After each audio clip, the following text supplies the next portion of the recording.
So Michelle wants to know, how do you keep the readings you do for yourself fresh in your mind? I find that when I have multiple active readings, daily draws, let's see, monthly readings, long-term situations, etc., it's hard to remember all the guidance I get. Do you just rely on journaling, or do you have other tips? So the question is really like, you're doing all these readings, how do you keep them fresh in your mind? So let me run you through the stuff that I do and what different things I have tried and how it's kind of worked out. So it just depends. That's the short answer.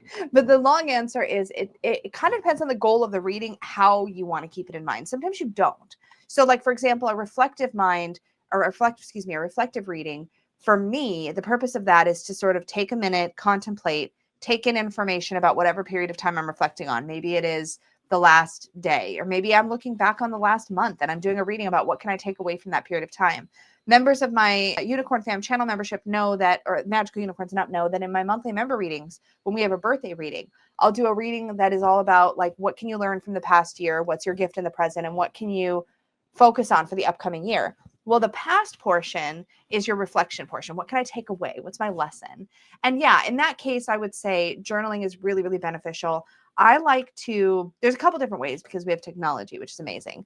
Number one, if you do a reading for yourself, let's say it's a month ahead.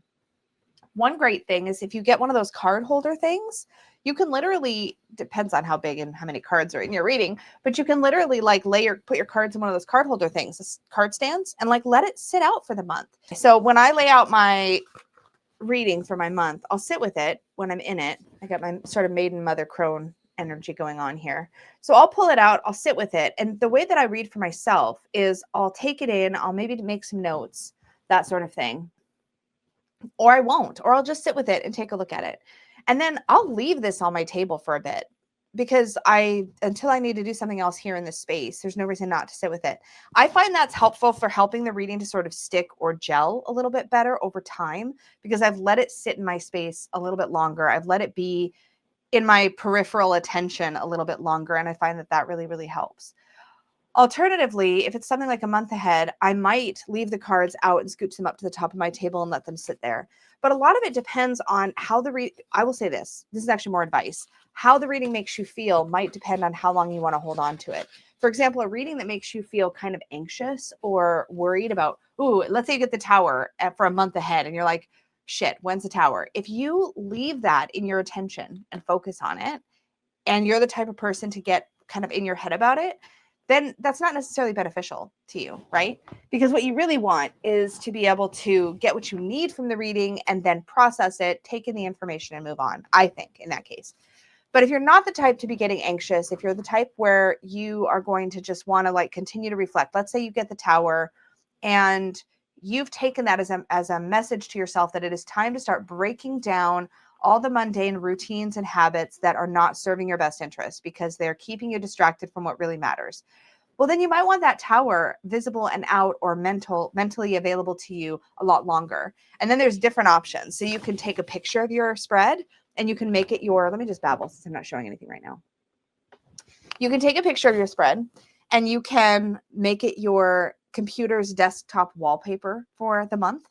One thing I do a lot in daily draws, in fact, I did this probably for at least a year and a half pretty consistently, is every morning when I would pull a single card. This is really great for single card pulls because of the orientations of our phones. But if you pull a single card and you take an image and make it your phone wallpaper for the day, that's a great way to keep it kind of front of mind. But again, I think the most important part of this is understanding whether or not you want to keep it front of mind, whether that's beneficial. If it's beneficial, then yeah, make it your phone wallpaper.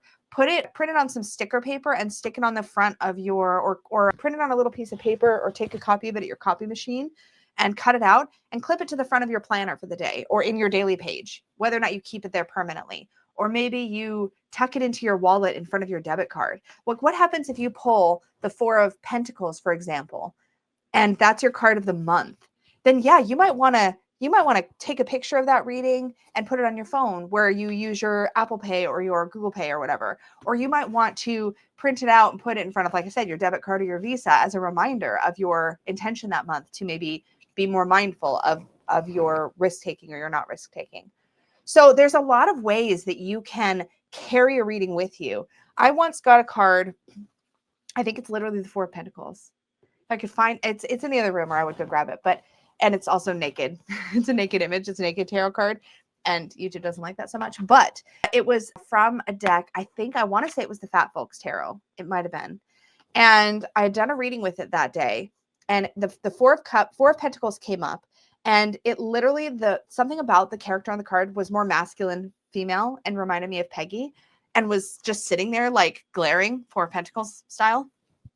And I was like, oh my God, this is such a Peggy, be my good angel on my shoulder moment. So I literally took a picture of it with my Canon Ivy, and it has lived in either my wallet or my planner ever since. And it's been like 2 years now. So it just stays there as like a Peggy thing.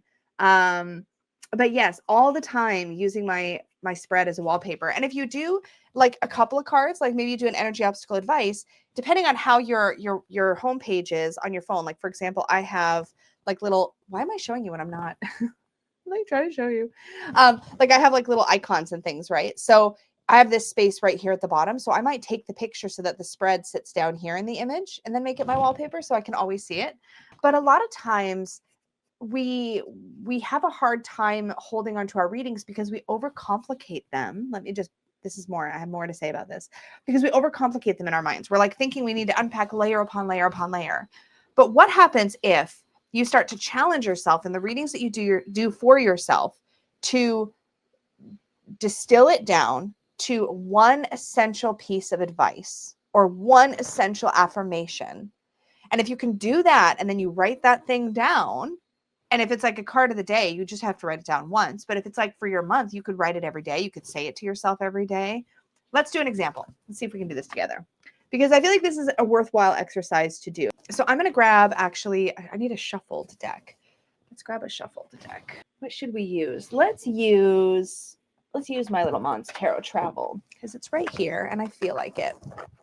I end up using these because they're in my little basket next to me a lot when we're doing these things. So let's do like a 6-card reading, actually, because I want to show that you can do this even with like a fair amount of cards on the table. So let's say this is going to be my week ahead. I want to do a week ahead. That's what I'm going to do. Or I'm kind of thinking about the next week as I shuffle or whatever. Okay.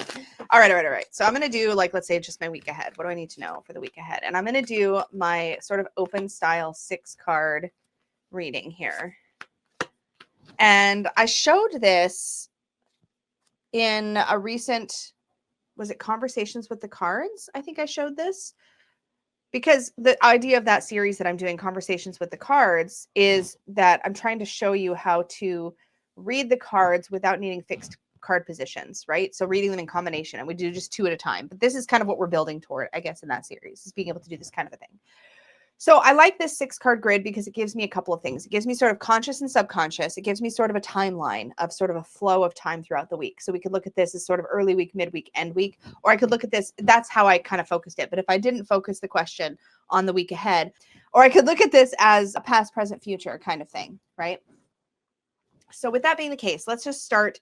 Oh, and I also like to kind of look at above, like, did I say this already? Conscious, subconscious. So this is kind of my like standard grid.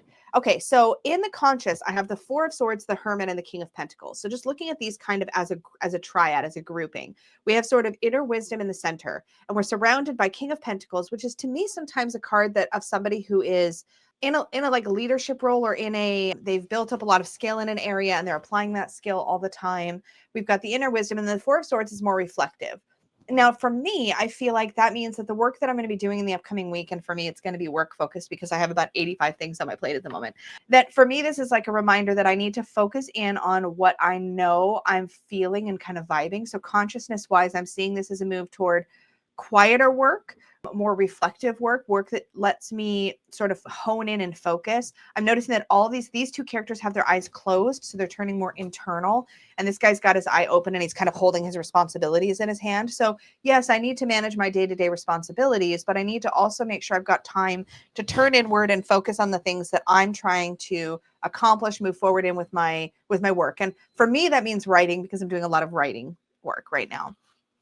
So it's like, okay, I'm kind of getting the vibe. Conscious. Let's look at the subconscious. What do I need to be aware of? What might be like lurking beneath the surface? So we have Knight of Swords. This makes so much sense because I have been having a huge, perimenopause, y'all, but I have been having major distraction issues, like way more than normal. And y'all know I am squirrely to begin with. But I've been having a lot of distraction kind of moments. It's been really easy for me to get pulled off course. I mean, I started a whole new project yesterday, all this kind of stuff, right? So it's like, okay, Knight of Swords to me is somebody who can kind of flit around and is like quick to do and doesn't always pause to consider, is this the right thing for me to do right now? But regardless.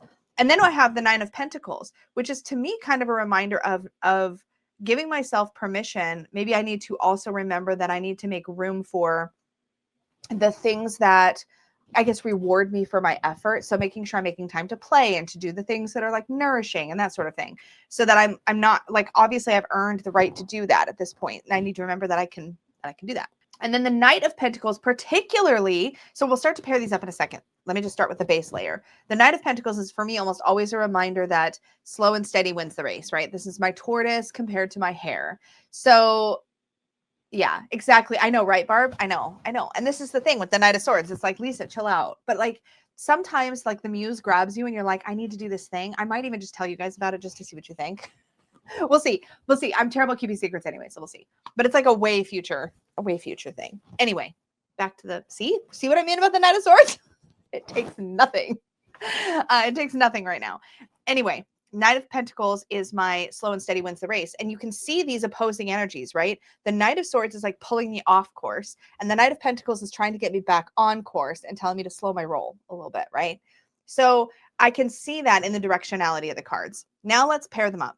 So Four of Swords is my card of like needing time and space to think. I can't do that if I give myself no time and space to think. If I fill every spare moment with another distraction, I'm not actually giving myself the time I need to percolate, right? So that's the pairing kind of here.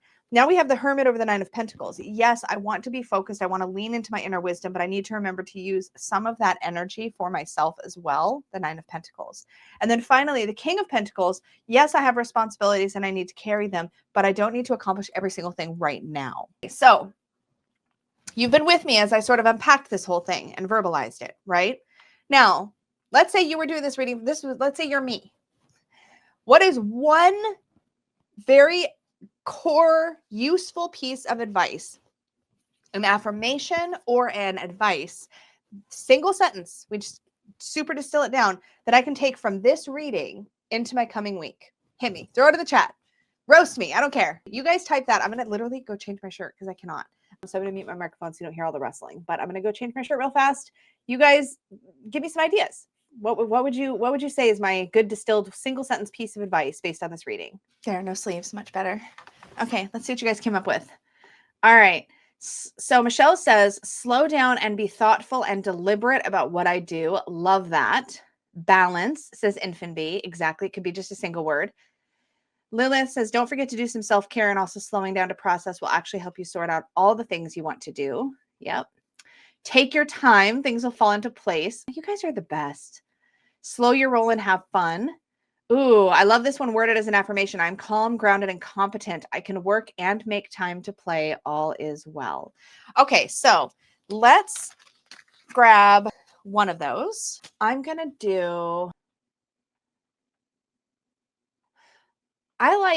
go with slow down and be thoughtful and deliberate about, how did you word this? Slow down and be thoughtful and deliberate about what I do. So Michelle says, so now week ahead, slow down and be thoughtful and deliberate about what I do. Perfect. So now if I use a planner, which I do, I can write that in my planner. I already smeared my ink. That's hilarious. Ink is my life right now. I could write that in my planner. I could create a little graphic and put it on my phone. I could put it on I'm pretty sure iPhones have like that notes thingy, like the widget. You can write a note and put the widget of the note on your phone.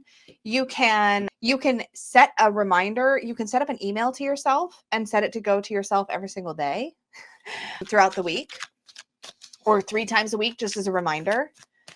There are so many ways you can read it to I could read it to myself every day. I could put it on a little piece of paper or put it on my desk or tape it on a sticky note to my mirror and just read it silently to myself or out loud every day for the week. Now, not only have I done a really great reading for myself and gotten some really good advice from the cards, but now I'm integrating that advice throughout my entire week.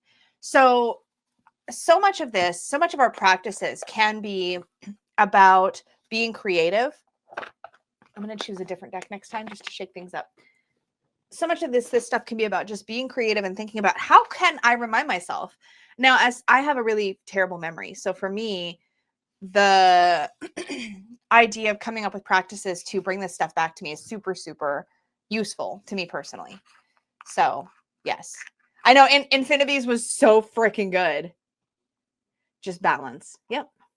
Yep. Or I could have taken it like be deliberate, or so I could take this and even, I could even just, I could take this and just distill it down and call it slow and deliberate. So yeah, you have so many options. Really, really good stuff. Thank you for asking the question, Michelle. I hope that was helpful.